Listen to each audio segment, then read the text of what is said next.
Okay, we're on. You know, everyone, I want to thank you so much for your being behind me again for this show. It's very important to me that I have the support that I have. It means a lot to me because it gets tough. I'm tired. I'm starting to feel the fatigue. I have to split things up. My cardio I might split into 2 times a day. Posing, I do after a meal. I don't go to the gym until I've had 2 meals of my 6 in me. I'll eat first thing in the morning after my fasted cardio if I choose to do fast cardio or before I do cardio. And then I will have a second meal before we hit the gym so that I'm fueled up and ready to hit and stay hard and do what I have to do. And then, like I said, my posing and stuff, all of that's determined after a meal. I'm only as good as my next meal. But I want you to know something. We all have quirks and ways of doing things that work for us and stuff. I know this is really bizarre, but I'll tell you what I do during prep. It's about control with me. And so what I do is the things that I'm missing and I really want to sample when I get done with my show, and I will take a couple of days and sample my goodies. And I say sample now. I don't go stupid because after my first show I did, and I was very, very sick. I was so bloated from all the sodium and the sugar. I felt like garbage. I had a massive headache, like I had a hangover, and it was from the sugar and all. I felt very, very sick, and it took a long time to correct that. It took me about a month to stop binging and gorging on stuff because I had deprived myself. I have since been able to get that in control.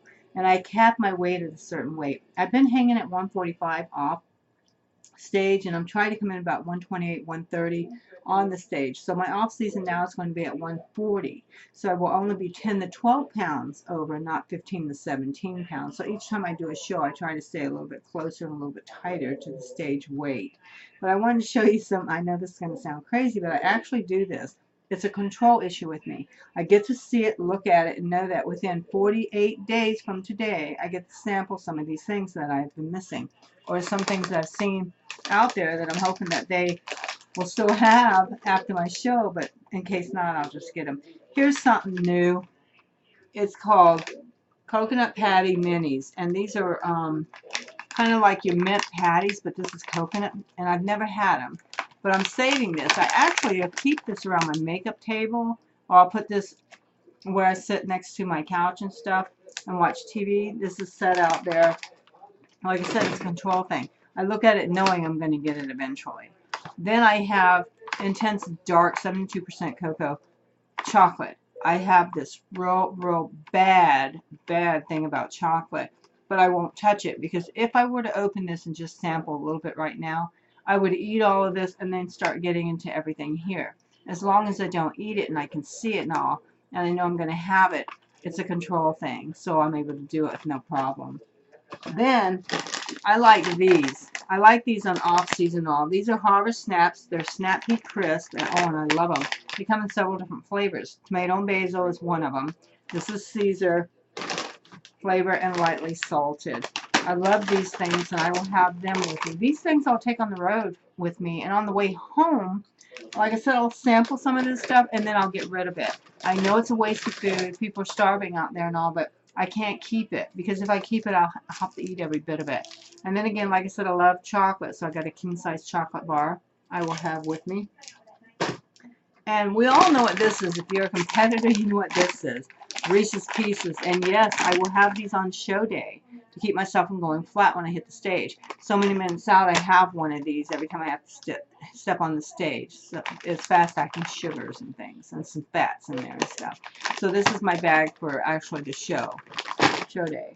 And then I have these, which I'm going to make and take with me, and I'm going to add and make it a little bit different. They're gluten-free Cookie Mania mix, and I'm going to make a bar cookie where you do the pan, you put the whole thing in it, but I'm going to add some other goodies to it and make it my own. So, oh, and then my Sandies. I love these. I always have. I have these around the house. I set them like I'll have this on my desk. I've got them on the makeup stand. I've got it on my dresser drawer. I've got it by where I sit in the living room and stuff, but I won't touch it. 72%. Oh, I showed you that already, didn't I? Okay, so those are some of the things that I keep in my house. I keep them in control. Like I said, I'm looking at this and I won't touch it because if I do, I'm in trouble. I will lose it. But as long as I know, okay, you know, in 48 days you get to sample this stuff. That's how I do it. But I wouldn't recommend it for everybody. If you have a really bad sweet tooth and you can't control it, don't bring it in the house. Really, don't bring it in the house. But this is from years of doing this now, and And I mean, like I said, I can look at it and go, okay, I'm good to go. So I just thought I'd share that with you. Someone, we got some quirky, weird things about us sometimes. But then again, I want to say thanks everybody for your support and all. I get happier and happier as each day goes by. So I'm just real excited to hit this stage again as a physique competitor, second time through. First time I was nervous, I'm not going to lie. I wasn't sure of what to expect. I was outside of my comfort zone because I'd always been a figure girl. And when I found out that I no longer fit that criteria in division or category, I had to go into physique. I wasn't sure if that was for me or not, but once I did it and all, and after, I thought, man, if I had just been a little more calmer, I was like out of my comfort zone. And now I know what to expect, and I'm getting back with my posing coach again. I had him last time, and I'm having him this time to help tweak those poses that are not quite on yet. They're not quite on point. I have a couple of them that are problems for me. I try to dial him in, but I need him to help me. And so I'll be getting with him next week and all the way through the stage. But thanks everybody for being there for me. And I just wanted to share with you some of my weird ways. Bye.